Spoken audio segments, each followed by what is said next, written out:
Halo teman-teman, pada video ini saya akan mengajak teman-teman untuk mempelajari 3 topik matematika berikut ini. Yang pertama adalah kedudukan dan jarak suatu titik terhadap garis. Yang kedua adalah kedudukan suatu garis terhadap garis lainnya. Dan yang terakhir adalah persamaan berkas garis. Yuk kita pelajari sama-sama. Pertama, kita akan belajar tentang kedudukan suatu titik terhadap garis. Misalkan, kita punya titik P dan sebuah garis G. Dari kondisi ini, hanya ada 2 kemungkinan posisi atau letak titik P dan garis G ini, yaitu kemungkinan yang pertama, titik P terletak pada garis G seperti ini. Kemungkinan yang kedua, titik P tidak terletak pada garis G atau berada di luar garis G seperti ini. Sebagai contoh, kita lihat soal berikut ini. Pada soal ini diketahui terdapat 3 titik P, Q, dan R. Titik-titik ini akan kita selidiki apakah terletak pada garis G, yaitu 2X dikurang Y ditambah 8 sama dengan 0. Untuk mengetahui apakah titik-titik ini terletak pada garis G atau tidak, dapat dilakukan dengan mensubstitusikan absis dan ordinat dari setiap titik pada X dan Y dalam persamaan garis ini. Pertama, kita uji titik P. Untuk titik P, di mana absisnya adalah 2 dan ordinatnya adalah 12, kita substitusikan ke persamaan garis G. Maka diperoleh 2 dikali 2 dikurang 12 ditambah 8 sama dengan 0. Ketika ini dijumlahkan akan diperoleh 0, sehingga ruas kanan sama dengan ruas kiri. Artinya pernyataan ini benar, jadi titik P terletak pada garis G. Selanjutnya, kita uji titik Q. Untuk titik Q, di mana absisnya adalah 4 dan ordinatnya adalah 1, kita substitusikan ke persamaan garis G, maka diperoleh 2 dikali 4 dikurang 1 ditambah 8 sama dengan 0. Ini kita jumlahkan, diperoleh 15. 15 tidak sama dengan 0. Artinya pernyataan ini salah, sehingga titik Q tidak berada pada garis G. Terakhir, kita uji titik R, di mana untuk titik R absisnya adalah 3 dan ordinatnya adalah 2. Kita substitusikan ke persamaan garis G, maka diperoleh 2 dikali 3 dikurang 2 ditambah 8 sama dengan 0. Ini dijumlahkan, diperoleh 12. 12 tidak sama dengan 0, artinya pernyataan ini salah. Jadi titik R tidak berada pada garis G. Selanjutnya, kita akan belajar terkait jarak titik sebarang ke garis lurus tertentu. Pada video sebelumnya, kita sudah belajar tentang persamaan normal suatu garis lurus. Pada persamaan normal, kita dapat menentukan jarak titik asal O ke garis tersebut. Perhatikan gambar berikut ini. Pada gambar ini terdapat 2 garis, yaitu garis G dan garis G1, di mana pada garis G1 terletak suatu titik, kita sebut saja titik itu adalah titik T. Dari titik T ke garis G, jaraknya adalah D. Sementara itu, dari titik asal O ke garis G, jaraknya adalah N. Sehingga persamaan normal garis G adalah X cos alfa ditambah Y sin alfa dikurang N sama dengan 0. Bagaimana dengan persamaan normal garis G1? Untuk menentukan persamaan normal garis G1, kita cari jarak dari titik asal O ke garis G1 dengan cara tarik garis secara tegak lurus dari titik asal ke garis G1. Maka didapatkan garis seperti ini. Panjang garis dari titik asal ke sini adalah N. Kemudian dari sini ke sini sama dengan garis ini. Maka diperoleh panjang normal G1 adalah N ditambah D.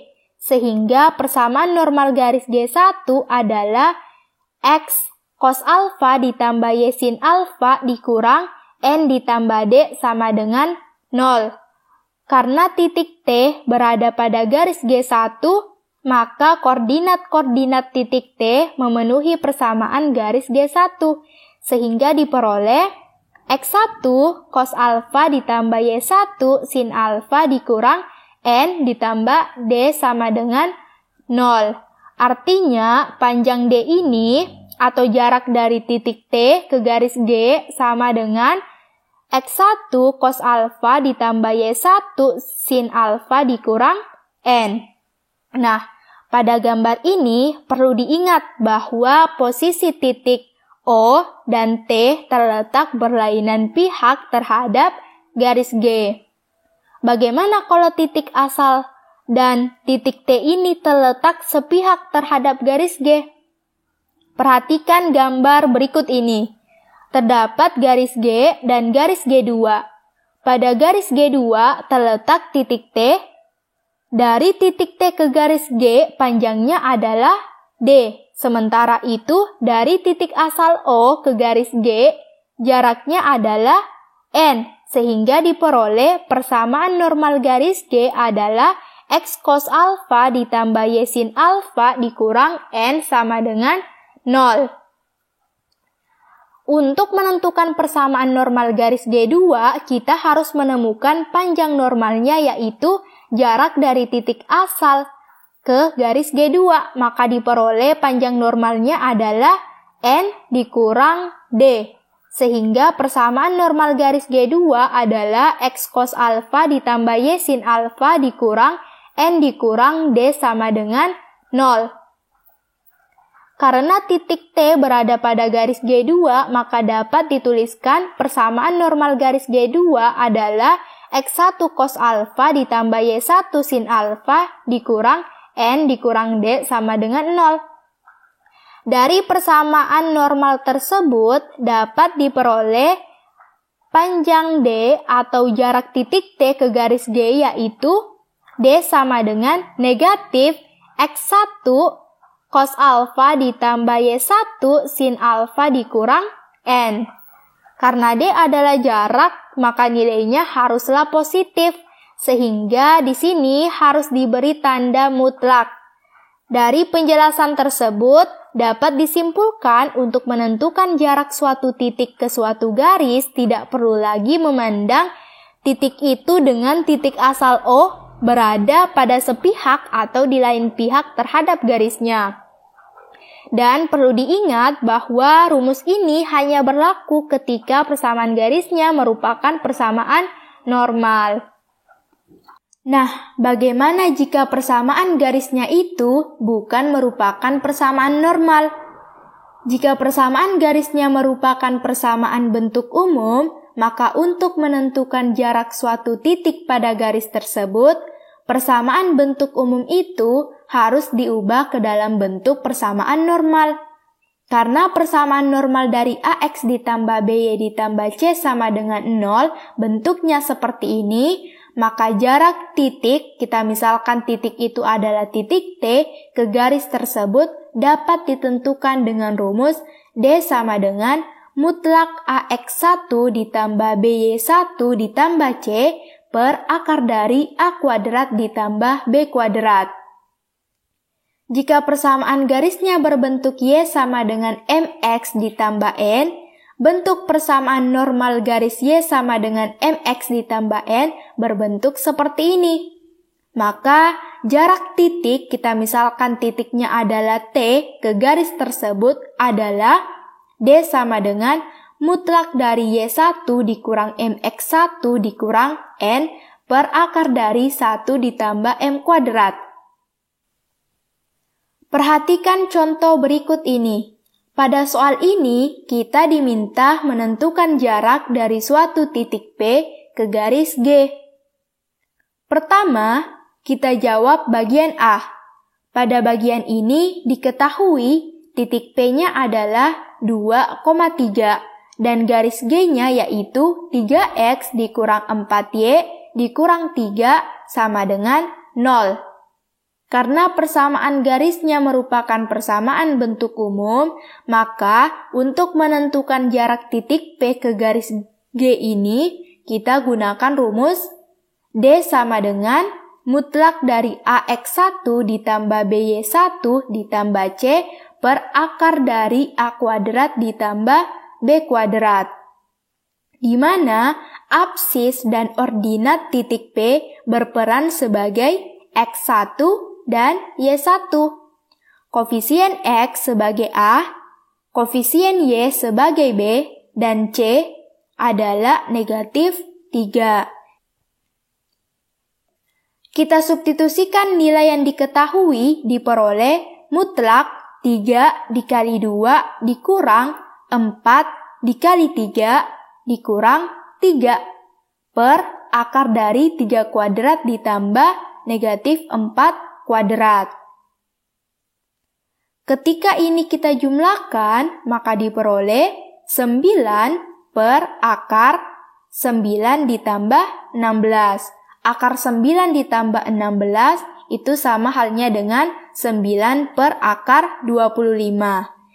Akar 25 adalah 5, maka diperoleh 9 per 5. Jadi jarak titik 2,3 ke garis 3x dikurang 4y dikurang 3 sama dengan 0 adalah 9 per 5. Selanjutnya, bagian B diketahui titik P-nya adalah 4, negatif 1 dan garis G-nya yaitu Y sama dengan 2x dikurang 1. Karena persamaan garisnya berbentuk Y sama dengan mx ditambah n, maka kita gunakan rumus D sama dengan mutlak dari Y1 dikurang mx1 dikurang n per akar dari 1 ditambah m kuadrat. Kita substitusikan nilai yang diketahui diperoleh D sama dengan mutlak 1 ditambah 2 dikali min 4 dikurang min 1. Atau bisa kita tuliskan positif 1 per akar dari 1 kuadrat ditambah negatif 2 kuadrat. Selanjutnya, ketika dijumlahkan semuanya, maka diperoleh D sama dengan mutlak min 6 per akar 1 ditambah 4. Nah, mutlak min 6 ini sama halnya dengan 6. Maka diperoleh D-nya itu adalah 6 per akar 5. Bentuk ini dapat kita tuliskan menjadi 6 per 5 akar 5. Materi berikutnya yaitu kedudukan suatu garis terhadap garis lainnya. Misalkan, kita punya 2 garis dalam persamaan garis bentuk umum berikut ini. 2 persamaan garis bentuk umum ini kita ubah menjadi bentuk seperti ini. Nah, sekarang kita tinjau kemungkinan-kemungkinan letak 2 garis itu. Kemungkinan yang pertama, jika A1 per B1 tidak sama dengan A2 per B2, atau A1 per A2 tidak sama dengan B1 per B2, maka dapat dikatakan bahwa 2 persamaan garis itu saling bebas atau mempunyai penyelesaian bersama, yaitu mempunyai satu pasang harga X dan Y yang memenuhi persamaan itu. Ini berarti 2 garis tersebut saling berpotongan. Selanjutnya, kemungkinan yang kedua, jika A1 per B1 sama dengan A2 per B2, atau A1 per A2 sama dengan B1 per B2, maka 2 garis itu mempunyai tanjakan yang sama. 2 garis lurus yang mempunyai tanjakan sama memiliki 2 kemungkinan, yaitu kemungkinan pertama A1 per B1 sama dengan A2 per B2 dan C1 per B1 tidak sama dengan C2 per B2, atau secara singkat A1 per A2 sama dengan B1 per B2 tidak sama dengan C1 per C2. Hal ini berarti kedua garis memiliki tanjakan yang sama. di mana titik potong garis G1 dengan sumbu Y itu yaitu 0, negatif C1 per B1. Tidak sama dengan titik potong garis G2 dengan sumbu Y, yaitu 0, negatif C2 per B2. Jadi, dua garis tersebut dikatakan sejajar.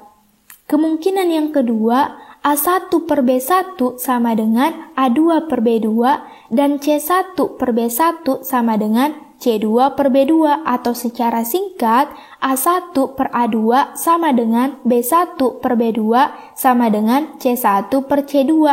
Hal ini berarti dua persamaan tersebut saling bergantungan, yaitu salah satu persamaan dapat diperoleh dari persamaan lainnya. Dengan kata lain, dua persamaan itu merupakan sebuah garis lurus saja, jadi dua garis tersebut saling berimpit.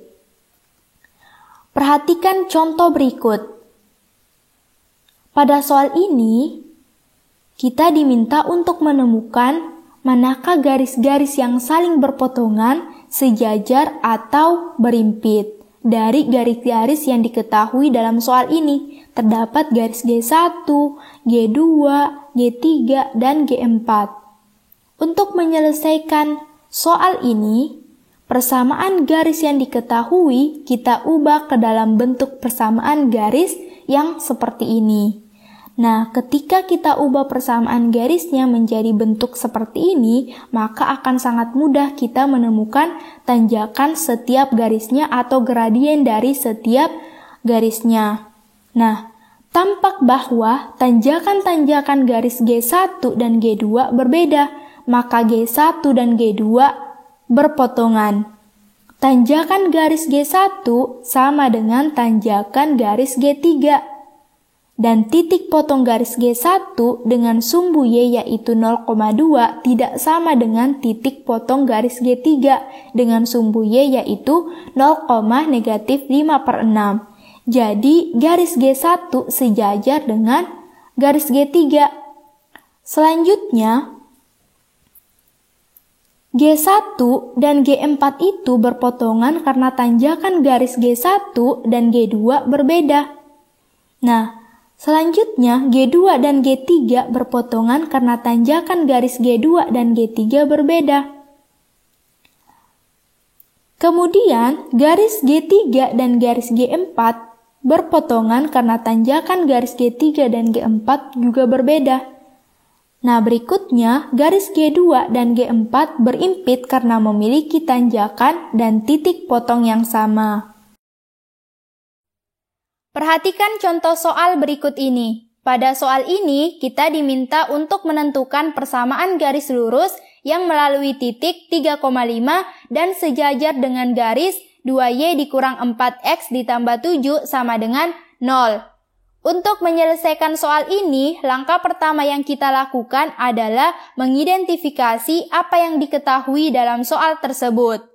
Diketahui sebuah titik. Kita misalkan titik itu adalah titik T dengan koordinat 3,5 dan sebuah garis, kita misalkan garis itu adalah garis G1, yaitu 2Y dikurang 4X ditambah 7 sama dengan 0. Sedangkan yang ditanyakan adalah persamaan garis yang melalui titik T dan sejajar dengan G1. Kita misalkan garis tersebut adalah G2. Karena G2 sejajar dengan G1, maka gradien garis G1 sama dengan gradien garis G2, atau tanjakan keduanya sama. Maka dari itu, kita perlu menemukan gradien garis G2-nya dengan mencari gradien garis G1-nya. Persamaan garis G1 kita ubah ke dalam bentuk Y sama dengan 4X dikurang 7 per 2. Atau Y sama dengan 2X dikurang 7 per 2. 2 ini adalah gradien garis G1, artinya gradien garis G2 adalah 2. Kita tinggal mencari persamaan garis dengan gradiennya sama dengan 2 dan melalui titik T. Kita bisa gunakan rumus Y dikurang Y1 sama dengan M dikali X dikurang X1. Kita substitusikan nilai yang diketahui, maka diperoleh Y dikurang 5 sama dengan 2 dikali X dikurang 3. Y dikurang 5 sama dengan 2X dikurang 6. Kedua rasnya kita tambahkan dengan 5, maka diperoleh Y sama dengan 2X dikurang 6 ditambah 5. Artinya Y sama dengan 2X dikurang 11. Atau bentuk ini dapat dinyatakan dalam bentuk Y dikurang 2X ditambah 11 sama dengan 0. Inilah persamaan garisnya. Perhatikan dua buah garis lurus yang berpotongan berikut ini. Garis ini ketika digambarkan ke sistem koordinat maka diperoleh gambar seperti ini. Perhatikan, sudut alfa merupakan sudut yang dibentuk oleh garis G1, sementara sudut beta merupakan sudut yang dibentuk oleh garis G2. Maka diperoleh tanjakan garis G1 adalah M1 sama dengan tangen alfa dan tanjakan garis G2 adalah M2 sama dengan tangen beta. Nah, sudut gamma di sini merupakan sudut yang dibentuk oleh garis G1 dan garis G2. Kita akan mencari gamma, yaitu gamma ini sama dengan alfa dikurang beta. Sehingga tangen gamma sama dengan tangen alfa dikurang beta. Tangen gamma sama dengan tangen alfa dikurang tangen beta per 1 ditambah tangen alfa dikali tangen beta. Karena tangen alfa sama dengan M1 dan tangen beta sama dengan M2, maka diperoleh tangen gamma sama dengan M1 dikurang M2 per 1 ditambah M1 dikali M2. Maka gammanya dapat diperoleh dengan cara arc tangen M1 dikurang M2 per 1 ditambah M1 dikali M2. Dengan memperhatikan harga-harga tertentu dari tangen gamma, kita dapat menentukan posisi kedua garis itu. Yang pertama, jika tangen gammanya sama dengan 0, maka M1 sama dengan M2. Hal ini berarti dua garis tersebut sejajar atau berimpit. Dua garis itu akan sejajar apabila N1 tidak sama dengan N2 dan dua garis itu akan berimpit apabila N1 sama dengan N2. Yang kedua, jika harga tangen gamma besar tak berhingga yaitu gammanya sama dengan 90 derajat, maka 1 ditambah M1 dikali M2 sama dengan 0 atau M1 sama dengan negatif 1 per M2. Hal ini berarti dua garis tersebut saling tegak lurus. Perhatikan contoh soal berikut ini. Pada soal ini, kita diminta untuk menentukan persamaan garis lurus yang melalui titik A 2,1 dan mengapit sudut yang besarnya 45 derajat dengan garis 2x ditambah 3y ditambah 4 sama dengan 0. Untuk menyelesaikan soal ini, langkah pertama yang kita lakukan adalah mengidentifikasi apa yang diketahui dalam soal tersebut. Diketahui titik A dengan koordinat 2,1, kemudian di sini terdapat sudut yang besarnya 45 derajat. Kita anggap garis yang ditanyakan adalah G1 dan garis yang diketahui adalah G2. Misalkan M1 merupakan kemiringan garis G1 yang akan dicari. Garis G1 membentuk sudut 45 derajat dengan garis G2. Sementara itu, garis G2 dapat diubah ke dalam bentuk Y sama dengan negatif 2X dikurang 4 per 3 atau Y sama dengan negatif 2 per 3X dikurang 4 per 3. Artinya, gradien garis G2 adalah negatif 2 per 3. Nah, jika membentuk sudut 45 derajat, pada kedua garis itu terdapat dua kasus. Kasus yang pertama, sudut 45 derajat terletak antara G1 dengan G2. Maksudnya seperti apa? Kalau kita gambarkan akan seperti ini. Ini adalah G1 dan ini adalah G2. Di sini terdapat sudut 45 derajat. Maka menurut rumus sudut antara dua garis didapatkan tan 45 derajat sama dengan M2 dikurang M1 per 1 ditambah M1 dikali M2. Tan 45 derajat nilainya adalah 1, maka diperoleh 1 sama dengan M2-nya tadi adalah negatif 2/3 dikurang M1 per 1 ditambah negatif 2/3 dikali M1. Selanjutnya, kita kalikan silang, maka diperoleh 1 ditambah negatif 2/3 dikali M1 sama dengan negatif 2/3 dikurang M1. Masing-masing kedua ruasnya kita kalikan dengan 3, maka diperoleh 3 dikurang 2 dikali M1 sama dengan negatif 2 dikurang 3 dikali M1. Maka diperoleh M1-nya adalah negatif 5. Selanjutnya kita akan mencari persamaan garis dengan gradiennya adalah negatif 5 dan titik yang dilalui adalah 2,1. Maka diperoleh persamaan garisnya adalah Y dikurang 1 sama dengan negatif 5 dikali X dikurang 2, atau persamaan ini dapat kita ubah ke dalam bentuk 5X ditambah Y dikurang 11 sama dengan 0. Kasus yang kedua, sudut 45 derajat terletak antara G2 dan G1. Maksudnya seperti apa? Kalau kita gambarkan akan seperti ini. Ini adalah G2 dan ini adalah G1. Kemudian di sini terdapat sudut 45 derajat. Maka menurut rumus sudut antara dua garis didapatkan tan 45 derajat sama dengan M1 dikurang M2 per 1 ditambah M1 dikali M2. Tan 45 derajat bernilai 1, maka diperoleh 1 sama dengan M1 dikurang min 2/3 per 1 ditambah M1 dikali min 2/3. Kita kalikan silang, maka diperoleh 1 ditambah M1 dikali min 2/3 sama dengan M1 ditambah 2/3. Masing-masing kedua ruasnya kita kalikan dengan 3, maka diperoleh 3 dikurang 2M1 sama dengan 3M1 ditambah 2, maka diperoleh M1-nya adalah 1/5. Selanjutnya, kita akan mencari persamaan garis dengan gradiennya adalah 1/5 dan melalui titik 2,1. Maka diperoleh persamaan garisnya adalah Y dikurang 1 sama dengan 1/5 dikali X dikurang 2. Atau bentuk ini dapat juga kita tuliskan menjadi X dikurang 5Y ditambah 3 sama dengan 0.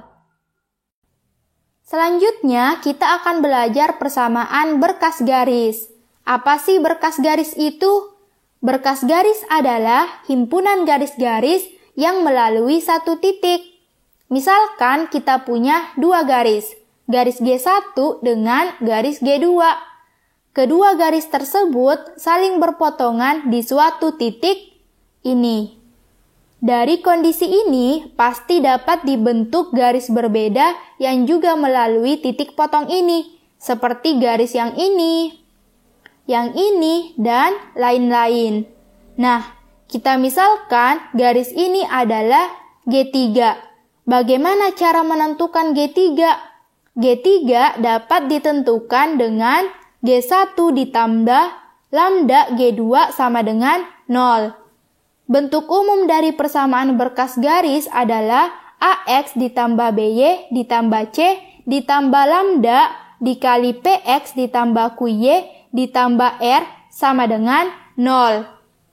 Kita lihat contoh berikut ini. Pada soal ini diketahui terdapat dua garis. Kita misalkan garis G1 dan garis G2. Nah, G1 dan G2 saling berpotongan di titik M. Kemudian, kita diminta untuk menemukan persamaan garis. Kita misalkan persamaan garis yang akan dicari sebagai G3. G3 ini melalui titik M tersebut dan tegak lurus dengan garis ini. Kita misalkan garis ini adalah GN. Karena G3 dan Gn tegak lurus, maka Mg3 dikali Mgn sama dengan min 1. Untuk menemukan G3, kita gunakan rumus G1 ditambah lambda G2. Kita substitusikan G1 dan G2 ke dalam rumus ini, maka diperoleh 2X ditambah 3Y dikurang 5 ditambah lambda dikali 7X ditambah 15Y ditambah 1 sama dengan 0. Lambdanya kita kalikan ke persamaan garis G2-nya, maka diperoleh 2X ditambah 3Y dikurang 5 ditambah 7 lambda X ditambah 15 lambda Y ditambah lambda sama dengan 0. Bentuk ini dapat dituliskan dalam bentuk 2 ditambah 7 lambda X ditambah 3 ditambah 15 lambda Y ditambah negatif 5 ditambah lambda sama dengan 0. Bentuk ini dapat dinyatakan dalam bentuk Y sama dengan negatif 2 ditambah 7 lambda per 3 ditambah 15 lambda X dikurang negatif 5 ditambah lambda per 3 ditambah 15 lambda. Dari bentuk ini, maka dapat diperoleh gradien garis G3 adalah min 2 ditambah 7 lambda per 3 ditambah 15 lambda. Karena Mg3 dikali Mgn sama dengan min 1, maka kita bisa substitusikan nilai-nilai gradien yang diketahui. Sehingga diperoleh min 2 ditambah 7 lambda per 3 ditambah 15 lambda dikali 12 per 5 sama dengan negatif 1. Kedua gradien ini kita kalikan dan kedua ruasnya kita bagi dengan penyebutnya, maka diperoleh 24 dikurang 84 lambda sama dengan negatif 15 dikurang 75 lambda. Maka diperoleh negatif 9 lambda sama dengan 9, artinya lambdanya adalah negatif 1. Nilai lambda sama dengan min 1 dapat disubstitusikan ke sini, maka diperoleh 2 ditambah 7 dikali min 1x ditambah 3 ditambah 15 dikali min 1y ditambah min 5 ditambah min 1 sama dengan 0. Ini kita operasikan, maka diperoleh persamaan garis G3-nya adalah min 5x dikurang 12y dikurang 6 sama dengan 0.